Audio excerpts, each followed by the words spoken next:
জি 24 ঘন্টায় আপনাদের স্বাগত। শুরু করছি ক্রস ফায়ার। এমন একটা সময়ে আমরা ক্রস ফায়ার শুরু করছি আজকে, যখন গোটা দেশের তো বটেই, বিশেষ করে ভোট বঙ্গের যে কোভিড চিত্রটা সেটা ভয়াবহ। দিকে দিকে বেডের জন্য হাহাকার, অক্সিজেনের জন্য হাহাকার, দিকে দিকে ওষুধের জন্য হাহাকার। আর এরই মধ্যে এখনো 2 দফার নির্বাচন বাকি রয়েছে, বাকি রয়েছে। সমস্ত কিছু ছাপিয়ে এই মুহূর্তে একদম আলোচনা সামনে থেকে কোভিড প্রশ্ন উঠছে, পরের দুটো নির্বাচনে কোভিড কি মূল ফ্যাক্টর হতে চলেছে। এর মধ্যে শুরু হয়ে গেছে রাজনৈতিক জনতা আছে। মমতা বন্দ্যোপাধ্যায় সরাসরি নিশানা করেছেন কেন্দ্রীয় সরকারকে, বিজেপির নিশানায় রাজ্য সরকারের ব্যর্থতা। কংগ্রেসের পক্ষ থেকে রয়েছেন পার্থ মুখোপাধ্যায়, সিপিআইএমের পক্ষ থেকে রয়েছেন চয়ন ভট্টাচার্য, বিজেপির পক্ষ থেকে রয়েছেন কেয়া ঘোষ এবং রয়েছেন বিশিষ্ট চিকিৎসক ডক্টর সৌরভ দত্ত। আমি আলোচনায় আসবো, তার আগে একবার দেখাবো যে এই মুহূর্তে কোভিড পরিস্থিতি নিয়ে তুঙ্গে চাপান্তর এবং মমতা বন্দ্যোপাধ্যায় কি সরাসরি কেন্দ্রীয় সরকারের দিকে অভিযোগের আঙুল তুলেছেন। পাল্টা অভিযোগ।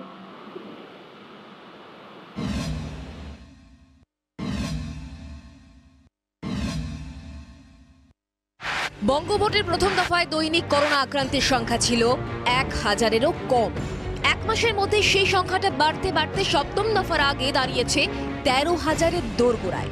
শুক্রবার স্বাস্থ্য দপ্তরের পরিসংখ্যান অনুযায়ী পশ্চিমবঙ্গে নতুন করে করোনা আক্রান্তের সংখ্যা ছিল 12,876, মৃত 59 জন। ভোটের মাঝে করোনার এই বারবারন্ত নিয়ে তুঙ্গে উঠেছে রাজনৈতিক তরজা।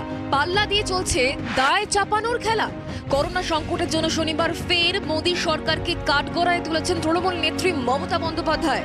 একদিকে ইলেকশন চলছে, একদিকে কোভিড, আর তার মধ্যে টোটালটা কেন্দ্রীয় সরকার নিজের হাতে রেখে দিয়েছে, কোনো কিছু স্টেটের হাতে ছাড়ে না। এই অবস্থায় এই কাজগুলো আমরা করছি, আর এই গভর্নমেন্টের ক্যালাসনেস অ্যান্ড মিসম্যানেজমেন্টের জন্য Modi government is responsible for this unprecedented crisis. দায় চাপানোর খেলায় পিছিয়ে নেই বিজেপিও। রাজ্যে করোনার বারবারন্তের জন্য তৃণমূল সরকারের ব্যর্থতাকেই কাঠগড়ায় তুলেছে গেরুয়া শিবির। শত শত কোটি টাকা ইমাম ভাতা দিয়েছেন, অক্সিজেন প্ল্যান্ট করতে পারেননি। তিনি পুজোতে ক্লাবগুলোকে টাকা দিয়েছেন 185 কোটি টাকা। 140 কোটি টাকা থাকলে একটা অক্সিজেন প্ল্যান্ট বানানো যায়। উনি গত 6 মাস কোভিডের কোনো রিভিউ মিটিং করেননি। গত মাস এবং গতকাল 2 দিন প্রধানমন্ত্রীর ডাকা রিভিউ মিটিংয়ে উপস্থিত হননি। স্বাস্থ্য ব্যবস্থার যে বেহাল অবস্থা, তার জন্য পশ্চিমবাংলার স্বাস্থ্যমন্ত্রী মমতা ব্যানার্জি দায়ী। রাজ্যে এই মুহূর্তে 4 জন করোনা পরীক্ষা করা হলে 1 জনের রিপোর্ট পজিটিভ আসছে। তার উপর অক্সিজেন, ওষুধ আর বেডের আকাল পরিস্থিতি আরো ভয়াবহ করে তুলেছে। ক্ষোভে ফুঁসছে আমজনতা। রাজনৈতিক পর্যবেক্ষকেরা বলছেন শেষ 2 দফার ভোটে এই ক্ষোভেরই প্রতিফলন হতে পারে ইলেকট্রনিক ভোটিং মেশিনে। ব্যুরো রিপোর্ট, জি 24 ঘন্টা।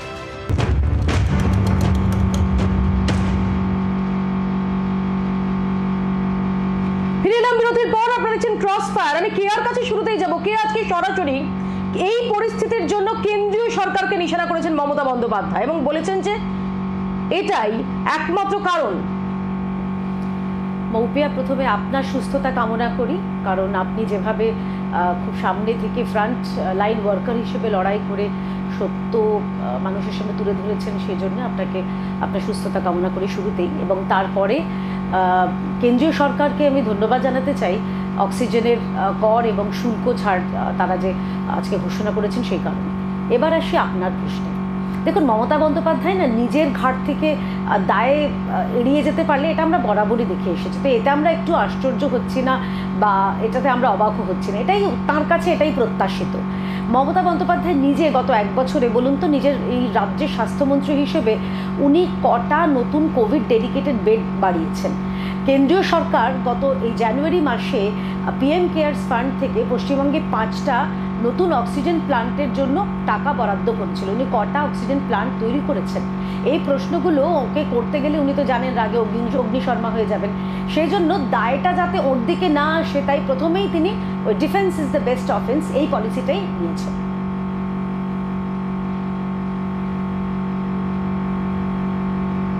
অর্থাৎ সুদীপ, রাজ্য সরকারের ব্যর্থতা, মমতা বন্দ্যোপাধ্যায়ের ব্যর্থতা, এটাই বিজেপির পাল্টা অভিযোগ।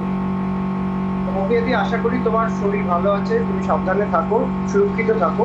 হ্যাঁ, নিশ্চিতভাবে আমি যে কথাটা বলবো সেটা হচ্ছে যে আমরা তৃণমূল কংগ্রেসের পক্ষ থেকে বলেছিলাম যে 8 দফায় Thank you. নির্বাচন না করে 1 দফায় নির্বাচন করবার জন্য। আমরা বলেছিলাম এই করোনা পরিস্থিতিতে সাধারণ মানুষ তারা যাতে এই করোনা পরিস্থিতি থেকে নিজেদেরকে সুরক্ষিত রাখতে পারেন তার জন্য 1 দফায় বাংলায় নির্বাচন করুন। হর্ষবর্ধন কেন্দ্রীয় স্বাস্থ্যমন্ত্রী তিনি 7ই মার্চ বলেছেন না আমাদের দেশ থেকে কোভিড চলে গেছে। আমি প্রধানমন্ত্রী এবং কেন্দ্রীয় সরকারের উদ্দেশ্যে আমাদের প্রশ্ন যে 1 বছর কম বেশি 1 বছর সময় পেয়েছেন প্রধানমন্ত্রী স্বরাষ্ট্রমন্ত্রীরা, তাহলে কেন এই সেকেন্ড ওয়েভের জন্য প্রয়োজনীয় ব্যবস্থা নিতে তারা ব্যর্থ হলেন? এবং আজকে আমরা বাংলার মানুষ হিসেবে প্রশ্ন করতে চাই এই যে কেন্দ্রীয় বাহিনী যারা বাংলায় ভোট করাতে এসেছে, কোভিড যে সেকেন্ড ওয়েভ আসতে পারে এই আশঙ্কার বার্তা, এই সতর্ক বার্তা তো ছিল। সেখানে দাঁড়িয়ে সত্যি মাঝের কয়েক মাসে কি করা হয়েছে? আজকে যখন এরকম একটা পরিস্থিতি, তখন অক্সিজেন নেই, ওষুধ নেই, হাসপাতালে বেড নেই, এরকম হাহাকারের পরিস্থিতি, আমরা যে যুদ্ধকালীন তৎপরতা ফার্স্ট ওয়েভের সময় দেখেছিলাম, মাঝের সময়টা আমরা বিলকুল ভুলে গেলাম কোভিডকে। সত্যি এটা আমার খুব কষ্ট হচ্ছে বা খারাপ লাগছে। আজকে আমরা এই রাজনৈতিক তরজা করছি, দোষ এবং পাল্টা দোষের আমরা এই একটা কি বলবো এই ট্র্যাডিশনটা আমরা বজায় রাখছি। মমতা বন্দ্যোপাধ্যায় নিজে উনি শুধুমাত্র চাইছেন 1 দফায় ভোট, যাতে কিনা ভোট লুট করতে পারেন, যাতে কিনা যেই সন্ত্রাস আমরা দেখেছি গত 6 দফায় সেইটা আরো কয়েক গুণ বাড়িয়ে যেতে, সেই কারণেই উনি চেয়েছিলেন 1 দফায় যাতে ভোট হোক, যাতে তার দুষ্টু ভাইরা আমাদের যেভাবে গতকালও আমরা দেখেছি আমাদের আরো একজন ভারতীয় জনতা পার্টির কর্মীকে যেভাবে টাঙিয়ে দেওয়া হয়েছে, মেরে টাঙিয়ে দেওয়া হয়েছে, সেই একই জিনিস যাতে উনি চাইছিলেন আরো বেশি গুণে। আরে ভাই, সন্ত্রাসটা তো বলুন, মানুষ মারা যাচ্ছে, কোভিডেও মানুষ মারা যাচ্ছে, আপনাদের সন্ত্রাসে মানুষ মারা যাচ্ছে। সন্ত্রাসের কথাটা কেন বলছেন না? সন্ত্রাসের কথাটা কেন রাজ্যের মানুষের কাছ থেকে আপনারা লুকোতে চাইছেন? তার কারণ আপনারা মারছেন বলে, এবং কোভিডেও এই রাজ্যের মৃত্যুর জন্য আপনারা দায়ী। গত 1 বছরে মমতা বন্দ্যোপাধ্যায় উনি খালি হাতে চয়নদার কাছে আসবো। চয়নদা, আজকে যে পরিস্থিতি আমরা রাজনৈতিক চাপার উত্তর দেখছি, কিন্তু প্রশ্ন উঠছে যে কেন্দ্র না রাজ্য, দায়টা কার? আমরা আসবো কেয়া সুদীপ, আমি দুজনের কাছে আসবো, আমি একটু বিরত করছি।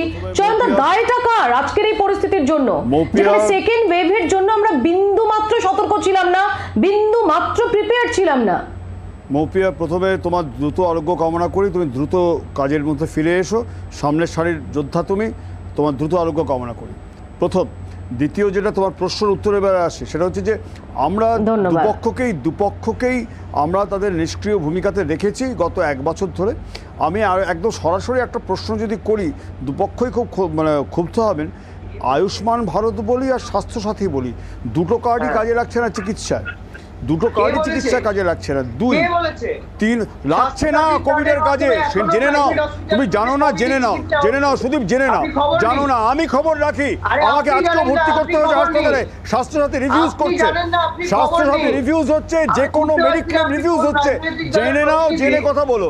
2, 3 নম্বর যেটা, সেটা হচ্ছে যে সমস্ত জায়গাতে পরিকাঠামো ঘাটতি চোখের সামনে দেখতে পাচ্ছি আমরা, রাজ্য সরকারের দেখতে পাচ্ছি, কেন্দ্রীয় সরকারের পরিকাঠামো ঘাটতি দেখতে পাচ্ছি।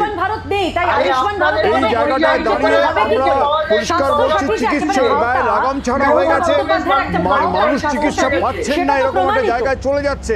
অক্সিজেনের আকাল সবকটা মোকাবিলা করে তো সরকারি স্তরের পরিকল্পনা মাফিক 1 বছরে করা যায়নি সদিচ্ছাভাবে। এখানে ওই সময় রাম মন্দিরের দিকে নজর দেওয়া হয়েছে, কোটি কোটি টাকা ব্যয় করা হয়েছে। এখানে পশ্চিমবাংলায় যতটা পরিকাঠামো উন্নয়ন করার কথা ছিল, ততটা পরিকাঠামো উন্নয়ন ইচ্ছাকৃতভাবে করা হয়নি। এখানকার মুখ্যমন্ত্রী, স্বাস্থ্যমন্ত্রীর দায়িত্বে থাকা সত্ত্বেও কোন জায়গায় যাবে মানুষ কোন জায়গায় যাবে আপনাদের রাজনৈতিক চাপানোতরের মধ্যে, সে প্রশ্নটার উত্তর দিন। রাম মন্দিরের টাকা থেকে, রাম মন্দিরের ফান্ডের টাকা থেকে পিএম কেয়ারের টাকাটার উত্তর দিন কে দিবি তাহলে? পিএম কেয়ারের টাকাটা কোথায় গেল? উত্তর দিন, টাকাটা খরচ কি হলো? উত্তর দিন।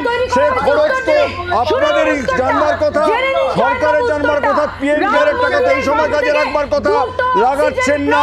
সেক্ষেত্রে আপনাদের দায় যেমন কেন্দ্রীয় সরকারের দায়, যেমন রাজ্য সরকারের দায় একই রকম। দুটো স্বাস্থ্য মন্ত্রক।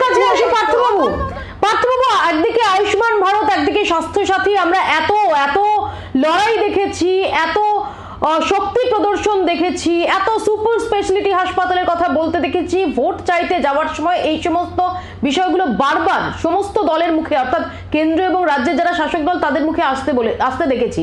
কিন্তু রিয়ালিটিটা ভয়ঙ্কর। এই মুহূর্তে দাঁড়িয়ে বেড পাওয়া যাচ্ছে না, জীবনদায়ী ওষুধ পাওয়া যাচ্ছে না, অক্সিজেন পাওয়া যাচ্ছে না, দায়টা কার?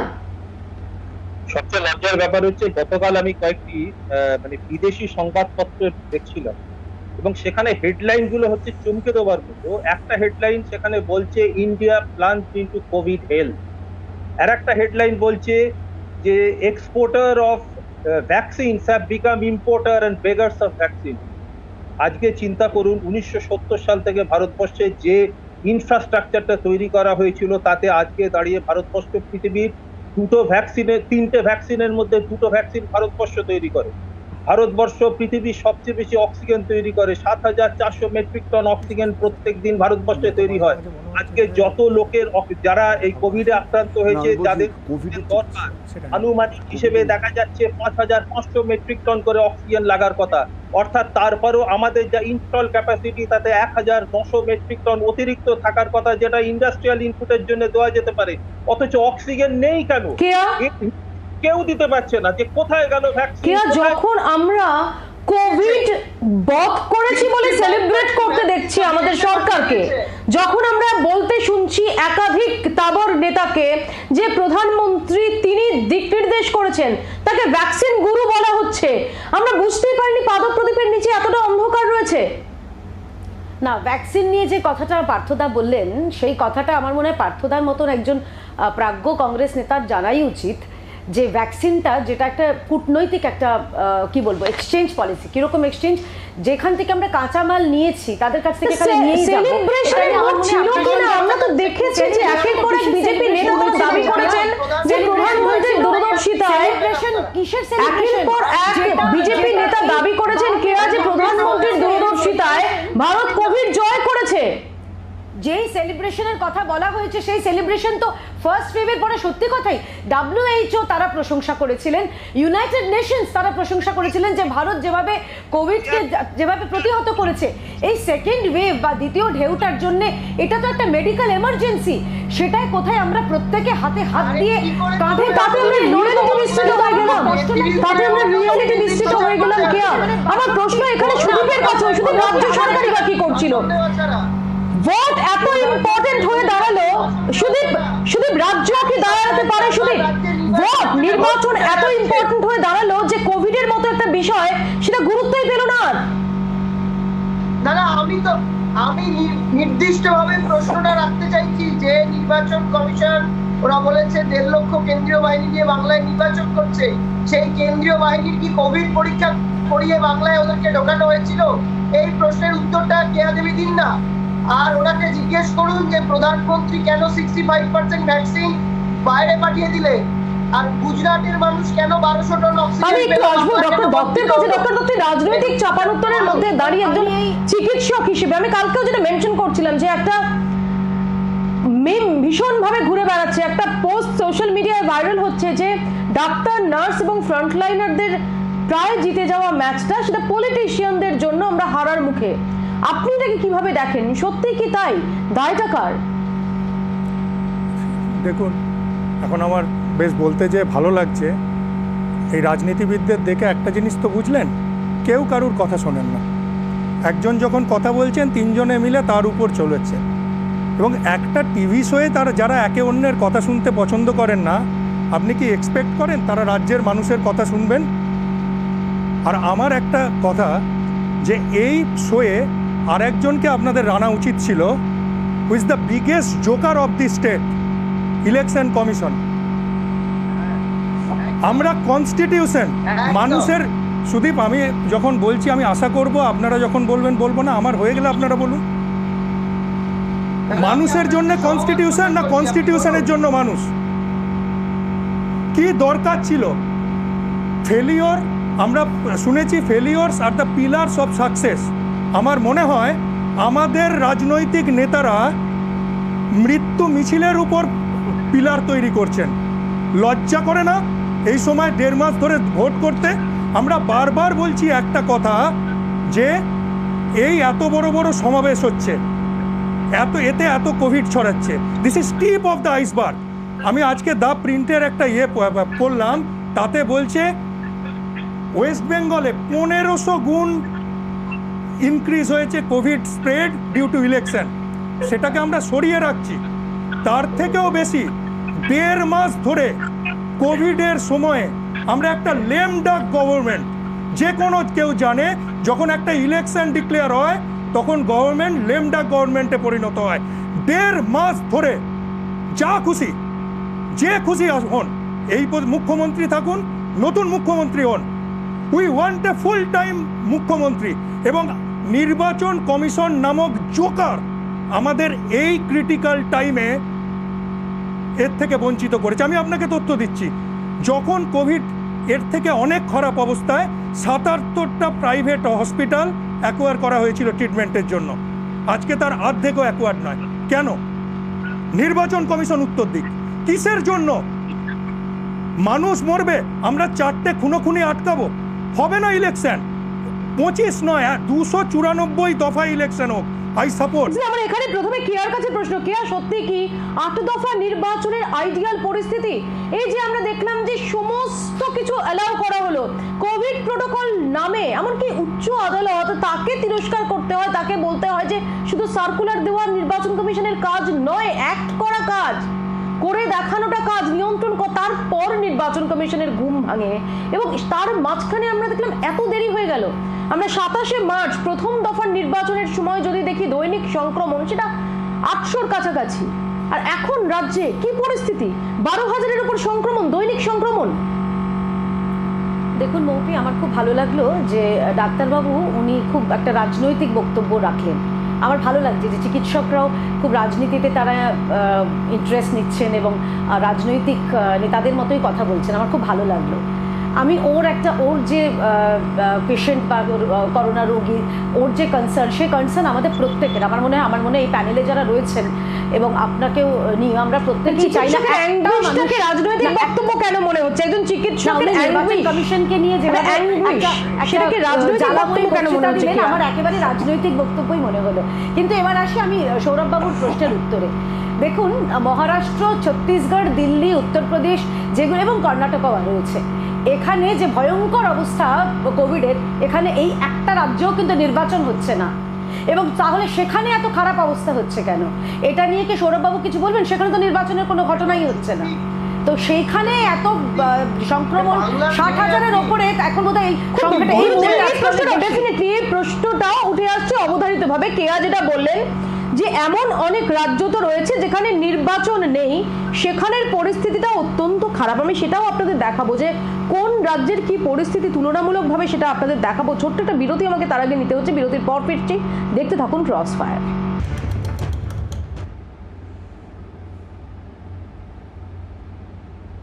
ফিরিলাম বিরতির পর, আপনারা দেখছেন ক্রস ফায়ার। এই যে কিছুক্ষণ আগে কেয়া যেটা বলছিল যে সমস্ত রাজ্য যেখানে নির্বাচন হয়নি, সেরকম একাধিক রাজ্য, সেখানের পরিস্থিতি তো আরো ভয়াবহ। তাহলে কি নির্বাচনকে দোষ দেওয়া যায়? একবার দেখে নেওয়ার চেষ্টা করবো যে বিভিন্ন রাজ্যের পরিস্থিতি কি, যেখানে যেখানে নির্বাচন নেই সেই রাজ্যগুলোর মধ্যেও একাধিক রাজ্যের কোভিড পরিস্থিতিটা কি।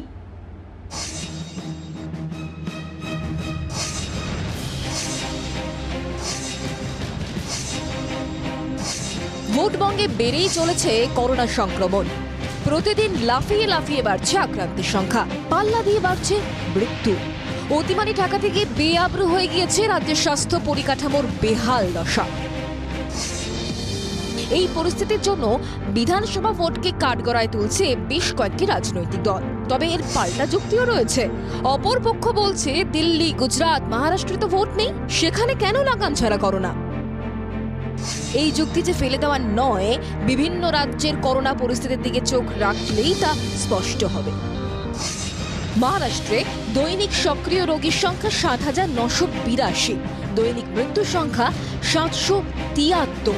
গুজরাটে দৈনিক সক্রিয় রোগীর সংখ্যা ৮,০৪৪, সেখানে দৈনিক মৃত্যুর সংখ্যা ১৪২। কেরলের দিকে এবার নজর রাখা যাক, সেখানে দৈনিক সক্রিয় রোগীর সংখ্যা ২২,৭৫৭, দৈনিক মৃত্যু ২৭। তামিলনাড়ু দৈনিক সক্রিয় রোগীর সংখ্যা ৫,২৬০, দৈনিক মৃত্যুর সংখ্যা ৭৮। দিল্লিতে দৈনিক সক্রিয় রোগীর সংখ্যা ৪১১, দৈনিক মৃত্যু ৩৪৮। অন্যদিকে উত্তরপ্রদেশে দৈনিক সক্রিয় রোগীর সংখ্যা ১৩,৪৮৩, দৈনিক মৃত্যু ১৯৬। পশ্চিমবঙ্গে দৈনিক সক্রিয় রোগীর সংখ্যা ৫,৯৩৯ জন, দৈনিক মৃতের সংখ্যা ৫৯ জন। ভোট কেন্দ্রের উদাসীনতা নাকি রাজ্যের প্রস্তুতির অভাব? রাজ্যে লাগাম ছাড়া করোনার দায় কার? রাজনৈতিক মহলের পাশাপাশি উত্তরের খোঁজে চিকিৎসক মহলে। ব্যুরো রিপোর্ট, জি ২৪ ঘন্টা।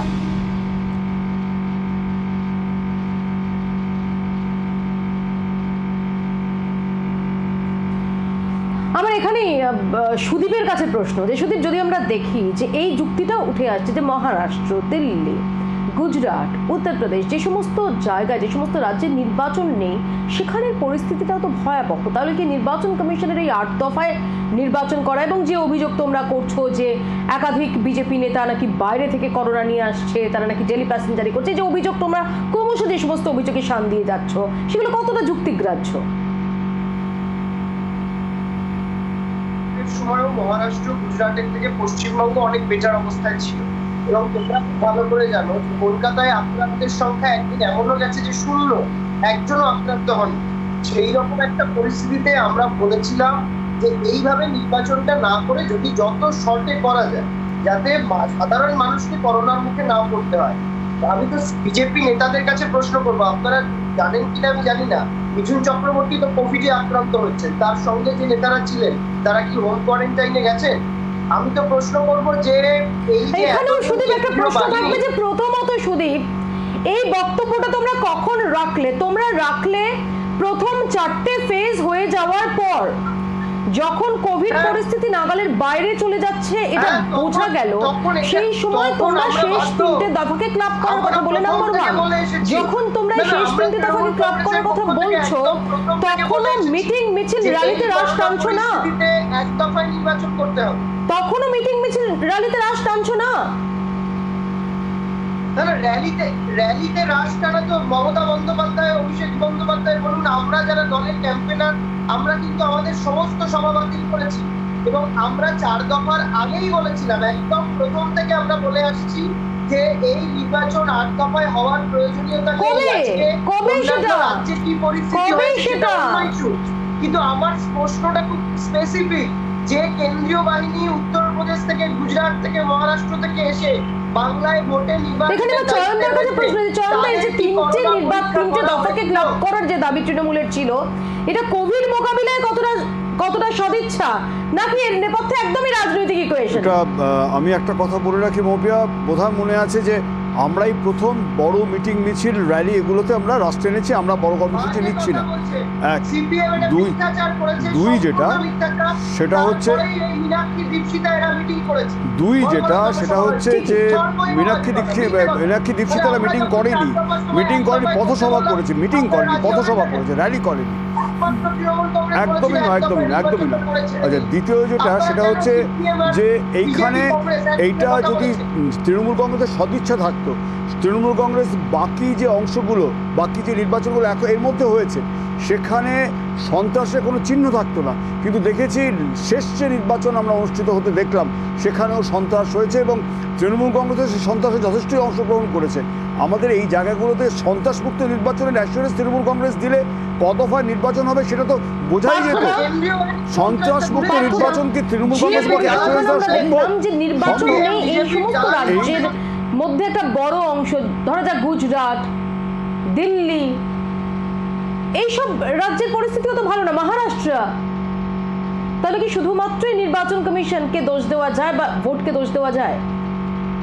অবশ্যই যায়। বিভিন্ন রাজ্যে বিভিন্ন কারণ। যে রাজ্যে অর্থনৈতিক গতি প্রকৃতি বৃদ্ধি পেয়েছে সেই রাজ্যে এই রোগটা ছড়াবার প্রবণতা অবশ্যই থাকবে। পশ্চিমবঙ্গে অর্থনৈতিক গতি প্রকৃতির থেকে যেটা বৃদ্ধি পাওয়ার কারণ সেটা হচ্ছে এবারে নির্বাচনের জন্য পরিস্থিতি। সুদীপকে আমি একটা কথা মনে করিয়ে দিই, হ্যাঁ, তৃণমূল কংগ্রেস 8 দফার বিরোধিতা করেছিল, কিন্তু সেখানে কখনো তারা এটা বলেনি যে এর জন্য কোভিড পরিস্থিতি খারাপ হবে। তাদের বিরোধিতার কারণ ছিল রাজনৈতিক। দ্বিতীয় প্রশ্ন হচ্ছে, দেখুন আমাদের কোভিড পরিস্থিতিও ছিল, একটু বলে নি, একদমই অবস্থা অত্যন্ত খারাপ। প্রায় 60,000 সেখানে প্রত্যেক থাকে। ভাবুন তো সেই সংখ্যাটার 1/4 যদি পশ্চিমবাংলায় ঘটে, পশ্চিমবাংলার কি অবস্থা হবে? ফলে এই মহারাষ্ট্র বলুন, ছত্তিশগড় বলুন, পাঞ্জাব বলুন, এরা গত 1 বছরে তাদের অবস্থাটাকেও অনেক বেশি বাড়িয়েছে, তাদের সেই ইনফ্রাস্ট্রাকচারটা। ফলে সেখানে এখনো বিজেপি শাসিত রাজ্যের মতো সেখানে জীবন্ত মানুষের হসপিটালে জায়গা হয়নি, এমন হয়নি। মৃত মানুষের শ্মশানে জায়গা হয়নি, এমন হয়নি। আপনি একজন কংগ্রেসের একটা জাতীয় দলের একজন বক্তা হয়ে এত মিথ্যা কথা বলছেন। আপনি বলছেন রাজনীতির রং দেখে অ্যাডমিশন হয়। এটা মহারাষ্ট্র হয়েছে, মহারাষ্ট্র হয় শুধুমাত্র ভারতীয় জনতা পার্টি বা বিরোধীদের যেভাবে কণ্ঠরুদ্ধ করা হয়েছে সেটা আপনারা করেছেন। আপনাদের এই মহা বিকাশ আগাড়ি অর্থাৎ এই কোরাক সরকার আপনাদের মহারাষ্ট্র হয়েছে, আর আপনি এত মিথ্যা কথা বলছেন। আপনি এত মিথ্যা কথা বলছেন। আর এই তৃণমূলের যিনি রয়েছেন প্রতিনিধি, তাকে আমি একটা কথা বলতে চাই, উনি শুধুমাত্র এক দফায় এই 3টে দফার জায়গায় একটা দফায় একটা কারণেই চাইছেন যাতে ভালোভাবে ভোট লুটটা করতে পারে। মমতা ব্যানার্জি জানেন যে তিনি হারছেন, তিনি আজকে সেটা বলেই দিয়েছেন যে আমি ভোটের পরে সুপ্রিম কোর্ট যাব। তার কারণ উনি হারটা কার্যত স্বীকার করে নিয়েছেন। সেই স্বীকার করে নিয়েছেন বলে উনি চাইছেন যে শেষ দুটো দফায় যেন কোনো প্রকারে তার যেন অন্তত সম্মানটা বজায় থাকে। কিন্তু আমি বলে দিচ্ছি, পশ্চিমবঙ্গের মানুষ মমতা বন্দ্যোপাধ্যায় এবং তার দুষ্টু ভাইদের ছুঁড়ে ফেলে দিয়েছে, আপনাদের এই মিথ্যাচারিতাকে ছুঁড়ে ফেলে দিয়েছে। আর একটু আগেও আপনি খুব তীব্র ভাবে বিধলেন নির্বাচন কমিশনের ভূমিকাকে, আপনি রাজনৈতিক দলগুলোর ভূমিকা নিয়ে প্রশ্ন তুললেন, কিন্তু এই যে অন্য রাজ্যগুলোর যে পরিস্থিতি আমরা দেখছি, সেটা দিল্লি হোক, গুজরাট হোক, মহারাষ্ট্র হোক, উত্তরপ্রদেশ হোক, যে সমস্ত রাজ্যে নির্বাচন নেই সেখানের পরিস্থিতিও তো ভয়াবহ। তাহলে কি শুধুমাত্র নির্বাচন বা নির্বাচন কমিশন বা রাজনৈতিক দলগুলোকে দোষ দেওয়া যায়? দেখুন, আমি প্রথমে জাস্ট আমি কেয়া দেবীর দুটো উনি বললেন যে ডাক্তারবাবু রাজনৈতিক বক্তব্য রাখলেন এবং ডাক্তাররা যে রাজনৈতিক বক্তব্য রাখছে দেখে উনি খুব খুশি। ডাক্তারির সাথে সাথে রাজনীতিও প্রথম কথা ভালো লাগছে, আমি বলছি সক্রিয়ভাবে রাজনীতিতে অংশগ্রহণ করছেন, আমার ভালো লাগছে। আপনাদেরও বোঝা দরকার যে কি পরিস্থিতি এখন। এবার একটু আমি বলে নিই, আমার মনে হয় পশ্চিমবঙ্গের প্রত্যেকটা মানুষ রাজনৈতিকভাবে সচেতন এবং আমি আলাদা করে এর মধ্যে ডাক্তার অডাক্তার বুঝি না।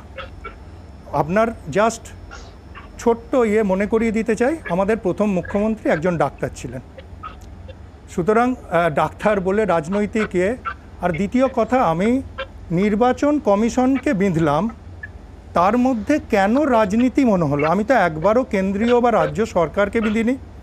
আমি বললাম এই সময় আপনারা রাষ্ট্রপতি শাসন করতে পারতেন, I don't have any problem. যদি মনে হয় রাষ্ট্রপতি শাসন, আমি বলতে চাই এই রকম পরিস্থিতিতে লেমডা গভর্নমেন্ট কাজ হয় না। আপনার তো আমার কথা সাপোর্ট করা উচিত যে লেমডা গভর্নমেন্ট কাজ করতে। আপনাকে আমি একেবারে একবার একটু বলে নিই ম্যাডাম, আমরা জানি রাজনীতিবিদরা কাউকে কথা বলতে দেন না, কিন্তু আমি যখন কথা বলছি একটু শুনে নিন। আপনারা বলেন, আমরা শুনি, কখনো কখনো আমাদের কথাও শুনুন, তাতে আপনারও লাভ আমাদেরও লাভ। হ্যাঁ প্লিজ। তো আমি আপনাকে বলছি যে আমি বললাম 1 বছর পর নির্বাচন হতো, আপনার কনস্টিটিউশন রাখুন, রাষ্ট্রপতি শাসন হোক। আমরা চাই একটা স্টেবল কেউ ডিসিশন নিক, কারণ আপনিও মানবেন আমিও মানব যে এই পরিস্থিতিতে স্টেবল ডিসিশন হচ্ছে না, অসম্ভব নয়। আমি এই প্রশ্নটায় গেছিলাম। নাম্বার 2, যে কোয়েশ্চেনটা আপনি করছেন যে অন্য রাজ্যে তো বাড়ছে,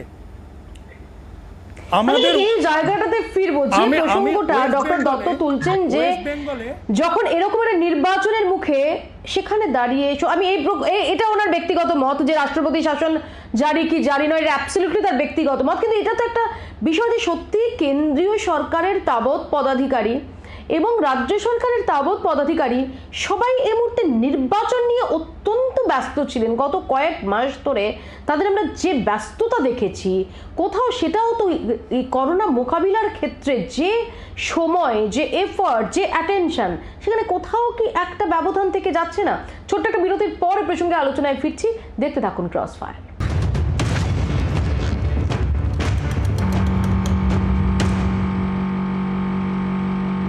ফিরলাম বিরতির পর, আমরা আলোচনার একদম শেষ পর্যায়ে চলে এসেছি।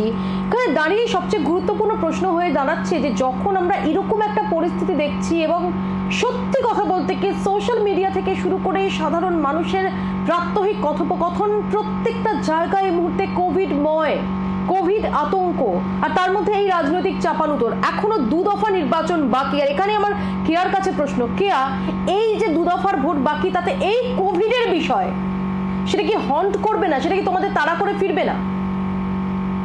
দেখুন, এটা তো নির্বাচন কমিশনের বিষয়। এটা তো আমি তো শুধুমাত্র আমার পার্টির একজন রাজনৈতিক কর্মী। এটা তো নির্বাচন কমিশনের বিষয়। নির্বাচন কমিশন যেটা ঠিক করে দিয়েছে যে 2 দফায় নির্বাচন হবে, তাদের নিশ্চয়ই মনে হয়েছে যে বিশেষ কোনো কারণে অন্ততপক্ষে এই রাজ্যে এখানে 8 দফায় নির্বাচন করতেই হবে। তা না হলে এমনিতে আপনাদের হেডলাইনে আমরা দেখলাম যেখানে যে এখানে আমাদের যে নেত্রীকে মারছে, আমাদের এক নেত্রীর বাড়ি বোমাবাজি হয়েছে। সমস্ত নিজেকে চাপিয়ে গেছে, কিন্তু কোভিড, এই কোভিডের দায় জনগণ যদি মনে করেন কোভিডের দায় অমুক রাজনৈতিক দলের, সেই রাজনৈতিক দলকে কি বাকি দুটো ফেজের তার মাসুল দিতে হবে? আমার সিম্পল প্রশ্ন।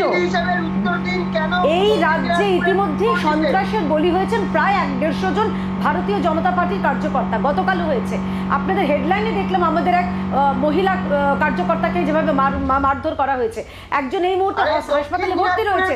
গতকাল উত্তর 24 পরগনার ব্যারাকপুরে আমাদের এক কার্যকর্তার বাড়িতে বোমাবাজি করা হয়েছে।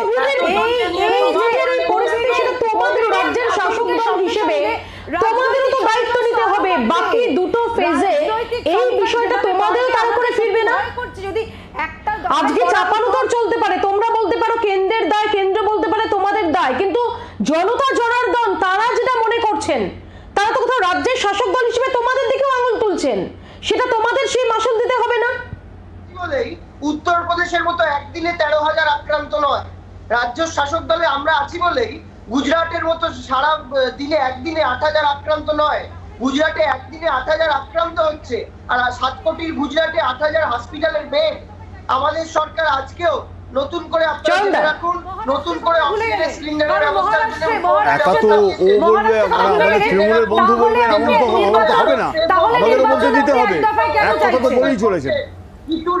প্রথম কথা হচ্ছে যে দুপক্ষই এই কোভিড নিয়ে রাজনীতির সুযোগ তো ছাড়ছেন না।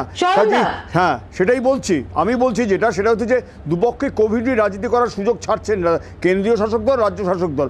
এরা বলছেন নির্বাচন জিতলে কোভিডের এই ব্যবস্থা করব, কোভিড রোগীদের জন্য এই পদক্ষেপ নেব, কোভিড রোগ প্রতিরোধের জন্য এই পদক্ষেপ নেব। এতদিন কি করছিলেন? দুপক্ষই বলছেন। এই প্রতিফলন কি জনগণের মধ্যে হবে না? আমাদের ধারণা হবে। অপদার্থ, অকর্মণ্য দুটো দলকেই ছুঁড়ে ফেলে দেবেন রাজ্যের জনগণ, নির্দিষ্টভাবে বলে রাখা দরকার। হ্যাঁ, ব্যাপার হচ্ছে যে সুদীপ যেটা বললো সেটা হচ্ছে যে একটা অদ্ভুত ব্যাপার। ও বললো যে পশ্চিমবঙ্গে কম হচ্ছে 12,000, পশ্চিমবঙ্গে মাত্র 50,000 টেস্ট হচ্ছে, আর প্রায় একই জনসংখ্যার রাজ্য রয়েছে মহারাষ্ট্র, সেখানে 3 লক্ষ টেস্ট হচ্ছে, ফলে সেখানে 60,000 মানুষ ধরা পড়ছে। এই সহজ সত্যটা ভুলে গেছি। গত 1 বছর আগে আমরা যে ইনফ্রাস্ট্রাকচার এই রাজ্যে তৈরি করতে পেরেছিলাম তার থেকে আমরা অনেক পিছিয়ে এসেছি, আমরা অনেক কিছু তুলে নিয়েছি, ফলে আজকে আমাদের এই পরিস্থিতি হয়েছে। কিন্তু মহারাষ্ট্র তোলেনি, পাঞ্জাব তোলেনি, ছত্তিশগড় তোলেনি, রাজস্থান তোলেনি, তারা এগিয়ে নিয়ে গেছে। উত্তরপ্রদেশ তুলেছে, মধ্যপ্রদেশ গেছে যে এত মানুষ মারা যাচ্ছে রোজ রোজ মহারাষ্ট্রে, রোজ রোজ এত মানুষ মারা যাচ্ছে। গত 62 বছর ধরে কটা এইমস তৈরি করেছিলেন কংগ্রেস? আপনারাই তো এই সরকারে ছিলেন। কটা এইমস তৈরি করেছিলেন গত 62 বছরে? উত্তর দিন। বাংলায় বসে বসে ভাষণ দিচ্ছেন। আপনারা মহারাষ্ট্রের কথা তুলছেন না, ভুলেও দিল্লির কথা তুলছেন না, যেখানে এত মানুষ মারা যাচ্ছে। এই রাজনৈতিক চাপানুতোরের মধ্যে শুধু শেষ করার আগে আপনাদের দেখাবো যে যখন কেন্দ্র নাকি রাজ্য, বিভিন্ন রাজনৈতিক দল পরস্পরের দিকে আঙুল তুলছে এবং নিজেদের পরিস্থিতি জাস্টিফাই করার চেষ্টা করছে, বলার চেষ্টা করছে আসলে তারা কি কি করেছিল। তখন আপনার আমার মতো সাধারণ মানুষ যারা, তাদের এই মুহূর্তে কি ফেস করতে হচ্ছে, কি পরিস্থিতি? বেড বলুন, অক্সিজেন বলুন, হাসপাতালের অন্য যাবতীয় পরিষেবা বলুন, এমনকি টেস্ট করাটাও এখন, টেস্ট করে তার রেজাল্ট টাইম মতো হাতে পাওয়া, সেটাও এখন বড় চ্যালেঞ্জ হয়ে দাঁড়াচ্ছে। একবার আজকে ক্রসফায়ার শেষ করার আগে সেই ভয়াবহ পরিস্থিতিটা, সেটা আপনাদের সামনে তুলে ধরবো। দেখতে থাকুন ক্রসফায়ার।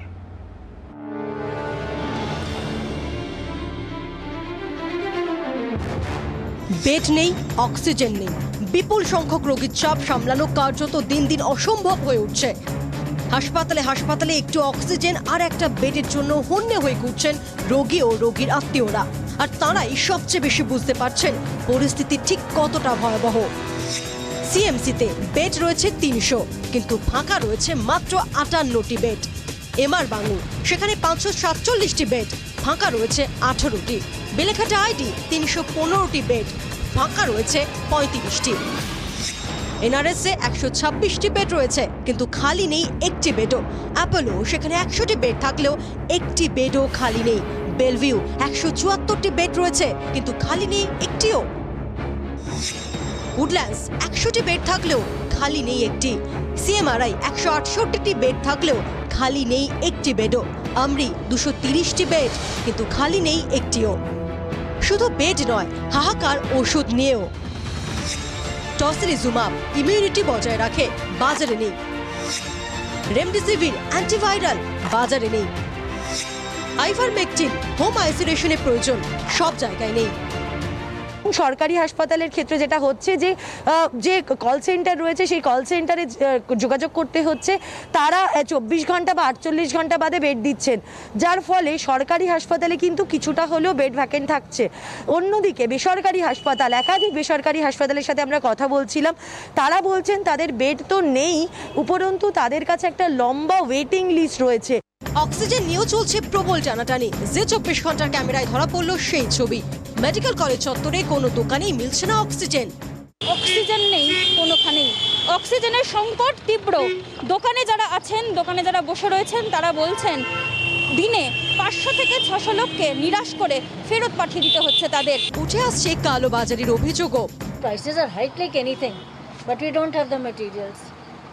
আপনারা কবে অর্ডার করেছেন? হয়ে গেছে, আজকে মাস উপরে হয়ে গেছে। অক্সিজেন সিলিন্ডারে মাল দিচ্ছে না, আমাদের নেই, শুধু বলে যাচ্ছে মাল নেই। এফএওয়াল মাল নেই, সব ব্ল্যাক করছে ওখানে, কোথায় জানি। পরিস্থিতি আরো খারাপ হতে পারে আশঙ্কা চিকিৎসকদের একাংশের। প্রতিদিন লাফিয়ে বাড়ছে করোনা সংক্রমণের সংখ্যা। এরপর কি উদ্বিগ্ন গোটা রাজ্য, গোটা দেশ। মৈত্রী ভট্টাচার্য ও মমিতা চক্রবর্তীর রিপোর্ট, জি ২৪ ঘন্টা।